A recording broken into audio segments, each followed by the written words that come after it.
कोकणातील प्रत्येक अपडेट जाणून घेण्यासाठी आजच माझे कोकणच्या सोशल मीडिया प्लॅटफॉर्मला लाईक, फॉलो आणि सबस्क्राईब करा।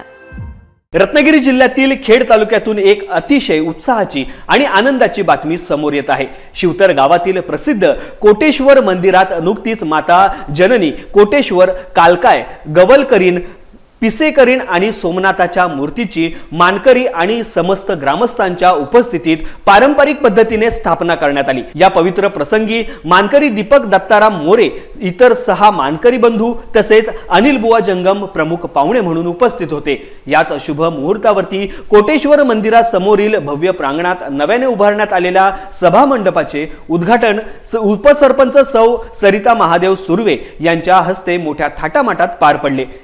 या कार्यक्रमासाठी सरपंच मंगेश मोरे, आशाताई मोरे, सुरेश मोरे, श्रीराम पालांडे, काशीनाथ मोरे, पत्रकार विजय चव्हाण, दिगंबर मोरे, ग्रामसेवक यांच्यासह अनेक मान्यवर आणि प्रतिष्ठित ग्रामस्थ उपस्थित होते। या धार्मिक सोहळ्यामुळे शिवतर गावात सध्या अत्यंत भक्तिमय आणि चैतन्यमय वातावरण निर्माण झाले आहे। दररोज रात्री विविध वाड्यांनुसार आरती, भजन आणि गरब्याचे कार्यक्रम मोठ्या उत्साहात आयोजित केले जात आहेत। मानकरी श्री दीपक मोरे आणि त्यांची मुले दिनेश, सोपान व संतोष हे सर्वजण या धार्मिक कार्यक्रमासाठी विशेष मेहनत घेत असून गावकऱ्यांच्या सक्रिय सहभागामुळे हा उत्सव यशस्वीरित्या पार पडत आहे।